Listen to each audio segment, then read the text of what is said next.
कहते हैं कि जिसके पास मोबाइल होता है वो पत्रकार होता है। आज का दौर कुछ ऐसा ही चल रहा है। जब भी कहीं कोई घटना घटती है तो सबसे पहले अगर कोई भी आदमी उसके पास होता है तो अपना मोबाइल निकालता है और मोबाइल निकालने के बाद उसका वीडियो बनाता है या फोटोग्राफ्स उतार लिया करता है। इस फोटोग्राफ्स को या वीडियो को बनाकर वो सोशल मीडिया के अलग अलग प्लेटफॉर्म पर अपलोड कर दिया करता है। एक महिला है, एक व्यक्ति के साथ आपत्तिजनक स्थिति में होती है। इसी बीच में एक लड़की अचानक से आ जाती है। उस लड़की ने उन दोनों व्यक्तियों को आपस में आपत्तिजनक स्थिति में देखा, साथ ही उन्हें संबंध भी बनाते हुए देखा। उसके बाद उसने मोबाइल निकाला। मोबाइल निकालने के बाद उसने उनके फोटो भी लिए और साथ ही उनका वीडियो बनाया। हालांकि ये बात उसने किसी को महसूस नहीं होने दी और ना ही किसी के सामने जाहिर होने दी कि उसने उनका वीडियो बनाया है और उसका फोटोग्राफ्स लिया है।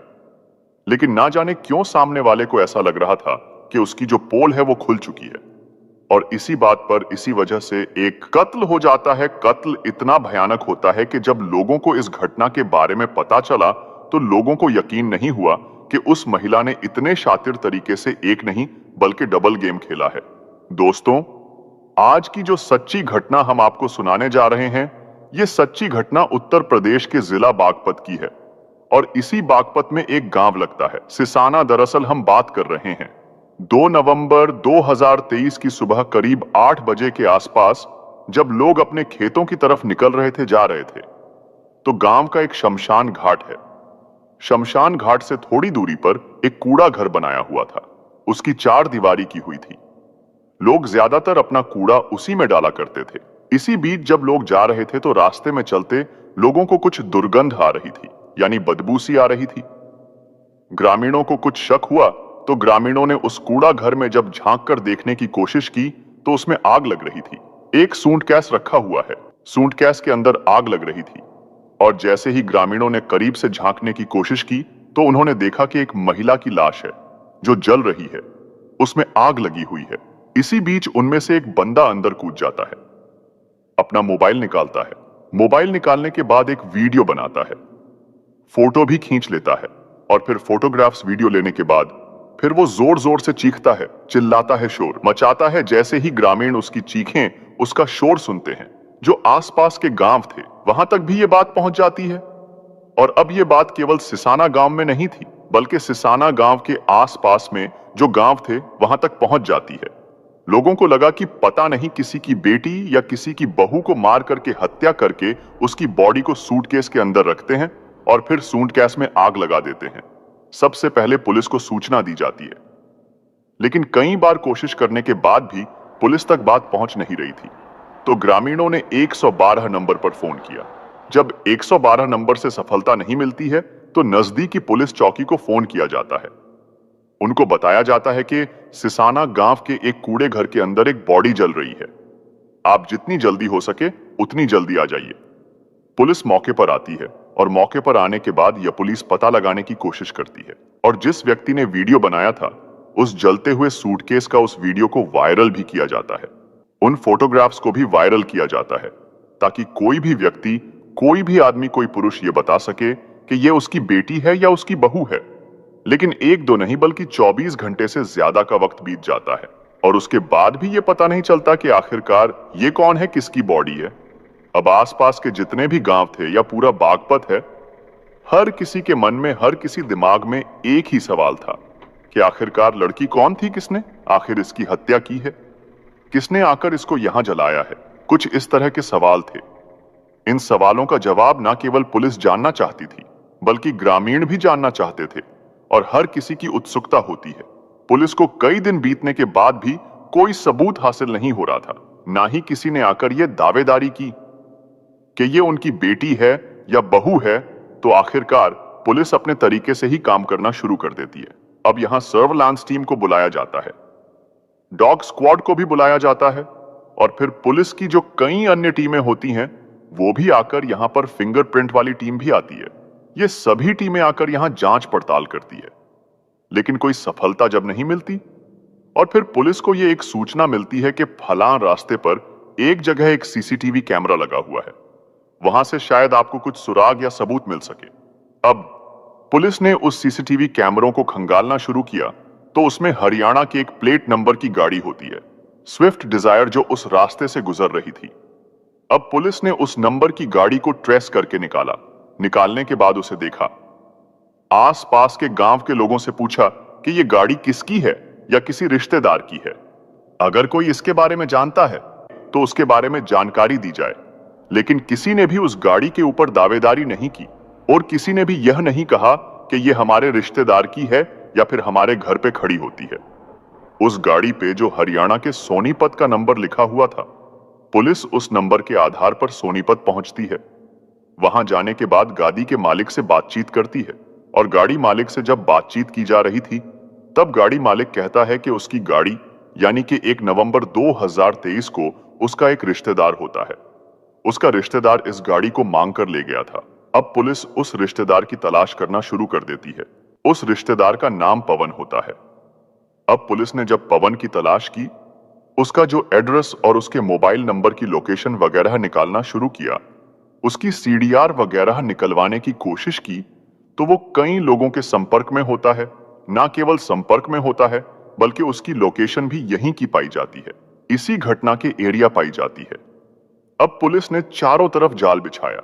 उसे पकड़ने के लिए उसकी लोकेशन एक बार फिर से इसी गांव की तरफ आती है।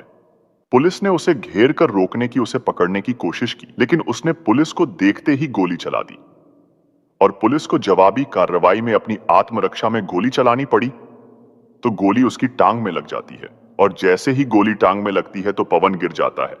उसे हॉस्पिटल लेकर जाते हैं। यहां पर उसका उपचार भी होता है।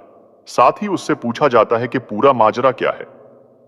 जब पूरा माजरा बताने की बात आती है तो उसकी जो सीडीआर निकल के आती है उसमें एक शिखा नाम की महिला होती है। उसमें उसकी बातचीत का सिलसिला जारी था। साथ ही शिखा की बातचीत होती थी। विवेक चौहान से पुलिस ने इन दोनों को भी पूछताछ के लिए हिरासत में लिया और हिरासत में लेने के बाद एक पूरा गेम, एक कांड या फिर ये कहें कि एक कहानी सामने आती है।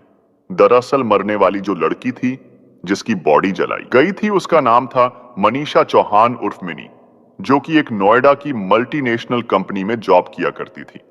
अब इसके बारे में जब पड़ताल की जाती है, साथ ही में शिखा हो या विवेक उर्फ मनीष चौहान हो या फिर इस पवन से बातचीत हो, जब इनसे पूछताछ की जा रही थी तब कुछ ऐसी चौंकाने वाली बात सामने आती है। दरअसल उत्तर प्रदेश के गौतम बुद्ध नगर का सेक्टर 45 का एक गांव सदरपुर लगता है। वहां का रहने वाला एक व्यक्ति जिसका नाम चरण सिंह होता है, जो कि पूर्व प्रधान हुआ करता था। उसके बाद उसका एक बेटा होता है जिसका नाम हर्षवर्धन होता है और हर्षवर्धन को एक बेटा पैदा होता है और एक बेटी होती है। बेटे का नाम मनीष उर्फ विवेक चौहान होता है, जबकि उसकी बेटी का नाम होता है मनीषा चौहान उर्फ मिनी। ये बहुत अमीर फैमिली थी। करोड़पति लोग होते हैं लेकिन कोई नहीं जानता था। नियति जो थी कुछ इस तरह की थी कि जो हर्षवर्धन होता है उसको कैंसर हो जाता है और साल 2011 में कैंसर से उसकी मौत हो जाती है। अब उसका बेटा और बेटी बचते हैं। बेटी उस वक्त 10 साल की थी और इसी बीच में मरने से पहले ही, क्योंकि उसे पता था कि उसकी मौत बहुत जल्दी आएगी, तभी उसने अपनी एक वसीयत बनाई और वसीयत में साफ साफ लिखवा दिया कि मैं बेटा और बेटी में कोई फर्क नहीं करता। इसलिए जो भी मेरी जमीन जायदाद है, जो भी कुछ है, वो बेटा और बेटी में बराबर बराबर बांट दिया जाए। और जैसे ही ये वसीयत सामने आती है तो सबसे पहले होश खराब होते हैं। इस मनीष उर्फ विवेक चौहान की आधी जमीन यानी कि करोड़ों की संपत्ति उसकी बहन के नाम पहुंच जाएगी और बेवजह पहुंच जाएगी। इसलिए वो अपनी बहन से खफा रहने लगा, लेकिन उसकी बहन अभी 10 साल की थी। बहन ने मेहनत की पढ़ाई की और पढ़ाई करने के बाद वो बहुत कम समय में अपने घर से निकल गई और अपनी जिम्मेदारी का उसे एहसास होने लगा। कुछ वक्त बीतने के बाद इसके भाई की शादी हो जाती है। विवेक चौहान की सोनीपत की रहने वाली शिखा नाम की लड़की से शादी हो जाती है।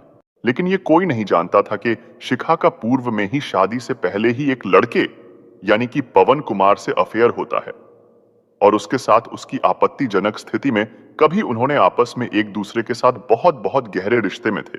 तो ये जिंदगी ऐसे ठीक ठाक चल रही थी और ये मनीषा अपना घर छोड़ के चली जाती है। अब कहीं ना कहीं इनको ऐसा लग रहा था कि मनीषा अपनी संपत्ति में जो हक है वो किसी भी कीमत पर नहीं छोड़ेगी और इसीलिए शिखा को यानी मनीषा के भाई की पत्नी को ये बात परेशान करती थी। साथ ही विवेक को भी ये बात परेशान करती थी।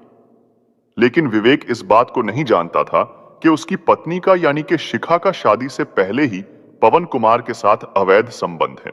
उसके साथ वो शारीरिक रिश्ते में बंधी हुई है। और एक दिन ऐसा होता है कि ये लड़की मनीषा अपनी भाभी के पास जब आती है, अपनी भाभी को एक लड़के के साथ आपत्तिजनक स्थिति में देख लेती है। साथ ही उसका वीडियो बनाती है, उसकी फोटोग्राफ्स लेती है, लेकिन इस बात का कभी किसी से जिक्र नहीं करती और किसी से कुछ कहती नहीं है। अपने काम से काम रखती थी। वो लड़की वाकई बहुत टैलेंटेड और होशियार लड़की थी और सब लोग उसकी बड़ी इज्जत किया करते थे। वक्त गुजरता जा रहा था, लेकिन शिखा को लगता है कि ऐसा ना हो कि उसकी पोल पट्टी खुल ना जाए और अगर उसके अवैध रिश्ते के बारे में किसी को पता चल गया तो उसका जो पति है वो उसको छोड़ देगा और उसकी जिंदगी पूरी तरह से नरक हो जाएगी। इसी बीच नशिखा ने अपने पति विवेक के साथ मिलकर एक प्लान किया और उससे कहा कि क्यों ना मनीषा को रास्ते से ही हटा दिया जाए तो सारी की सारी संपत्ति, जिसकी कीमत 5 या 6 करोड़ के आसपास बताई जाती है, तो ये सब की सब संपत्ति उनकी खुद की हो जाएगी। और जैसे संपत्ति खुद की होगी, लाइफ एकदम मस्त कटेगी, बढ़िया कटेगी।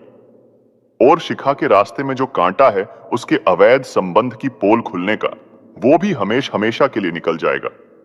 और इसीलिए उन्होंने एक प्लान बनाया। इस लड़की मनीषा को 31 अक्टूबर 2023 को इससे बातचीत करते हैं। उस दिन हालांकि झगड़ा भी हुआ होता है, लेकिन इसे खुशामद करके कहते हैं कि करवा चौथ का त्योहार है, घर पे होना चाहिए। बहुत अच्छे अच्छे पकवान बनाए हैं, यानी कि 1 नवंबर 2023 को इस लड़की को घर पे बुलाया जाता है और इस घर में मौजूद होता है पवन, क्योंकि वो शिखा का प्रेमी था। और इस बात का विवेक को बिल्कुल भी पता नहीं था, बिल्कुल भी जानकारी नहीं थी कि इन दोनों का अफेयर है। और फिर ये चारों मिलकर खाना खाते हैं। खाना खाने के बाद जब कुछ वक्त बीत जाता है तो पता चलता है कि मनीषा को नशीला पदार्थ दिया गया था। जैसे ही उसने नशीले पदार्थ का सेवन किया, उस खाने के साथ वो बेहोश होकर जमीन पर गिर जाती है। और इन तीनों के लिए, यानी कि शिखा, उसके पति विवेक और उसके प्रेमी पवन के लिए बहुत ही आसान हो जाता है। इस लड़की का गला दबाया जाता है और गला दबाने के बाद एक सूंड गैस का इंतजाम किया जाता है। ये सब सोच रहे थे कि अगर आसपास इलाके में इसकी डेड बॉडी को कहीं फेंकते हैं तो पुलिस को बहुत जल्दी इस घटनाक्रम के खुलासे में आसानी हो जाएगी, इसलिए कहीं दूर जाकर इसकी बॉडी को फेंक कर आते हैं। लेकिन सूंड गैस का जब इंतजाम किया जाता है तो उसके शरीर के टुकड़े किए जाते हैं। यानी टुकड़े से मतलब कि उसे काटा नहीं जाता बल्कि तोड़ा जाता है और तोड़कर उस सूंड गैस में फिट कर दिया जाता है। और फिट करने के बाद हरियाणा सोनीपत की एक कार थी, स्विफ्ट डिजायर, उस कार में बॉडी को रखा जाता है। और रखने के बाद यहां से लगभग 73 किलोमीटर दूर बागपत का एक सिसाना गांव लगता है और सिसाना गांव में जाकर इस बॉडी को डिस्ट्रॉय करने की कोशिश कर रहे थे, फेंकने की कोशिश करते हैं। सुबह के 4 बज जाते हैं वहां पहुंचते पहुंचते, इसलिए उन्होंने शमशान घाट के पास एक कूड़ा घर होता है, उसकी जो 4 दीवारी थी उसकी हाइट ज्यादा नहीं थी और उसी कूड़े घर में उस सूंड गैस को डालकर उसके ऊपर बड़ी मात्रा में पेट्रोल डाल दिया जाता है। और जैसी वो पेट्रोल में आग लगती है तो बहुत तेजी के साथ वो आग धू धू कर जलने लगती है। तो उन्हें डर लग रहा था कि कहीं ऐसा ना हो आसपास किसी को पता चल जाए, क्योंकि गांव के लोग जल्दी जाग जाते हैं, जल्दी उठ जाते हैं, इसलिए वो ज्यादा देर वहां पर रुके नहीं थे, टिके नहीं थे और कुछ देर के बाद वहां से गाड़ी लेकर चले जाते हैं। लेकिन वो गाड़ी, उसका नंबर सीसीटीवी कैमरे में कैद हो जाता है और गांव वालों को अगले ही दिन जब दुर्गंध आती है, तब तक वैसे तो शरीर आधे से ज्यादा जल चुका था, लेकिन पुलिस को जब बताया गया, पुलिस ने इस घटनाक्रम का खुलासा किया तो लोगों को यकीन नहीं हो रहा था कि भाभी ने डबल गेम खेला, यानी कि अपनी इज्जत बचाने की कोशिश की। लेकिन जब कत्ल का खुलासा होता है तो ना केवल उसकी इज्जत तार तार होती है, बल्कि पूरे समाज को उसके नाजायज रिश्ते के बारे में भी पता चल जाता है। और यह भी पता चल जाता है कि विवेक अपनी बहन की हत्या करने के लिए, करोड़ों की जमीन हथियाने के लिए वो इस हद तक चला जाता है कि अपनी सगी बहन की हत्या कर देता है। रिश्तों को शर्मसार कर देने वाली ये कहानी सुनाने का उद्देश्य किसी को परेशान करना नहीं है, किसी का दिल दुखाना नहीं है, बल्कि आपको जागरूक करना है। आपको सचेत करना है। आपको बताना है कि अगर कभी भी ऐसा लगे तो आपको कम से कम पुलिस का सहारा लेना चाहिए। इस लड़की के साथ साल 2011 से जब उसके पिताजी खत्म हुए थे, तभी से इसके साथ कुछ ना कुछ हो रहा था और इसको भी अपने बारे में, अपने परिवार के बारे में किसी ना किसी से ऐसी बातें करनी चाहिए थी। हालांकि पुलिस ने बहुत अच्छा काम किया है। यहाँ के जो एसपी हैं, जिनका नाम अर्पित विजयवर्गीय है, साथ ही डीएसपी युवराज सिंह हैं, इनका भी बहुत ही शानदार रोल रहा है। उन्होंने बहुत कम समय में इस घटनाक्रम का खुलासा कर दिया। दोस्तों, आज के लिए इतना ही। कल फिर मिलेंगे एक और सच्ची कहानी के साथ।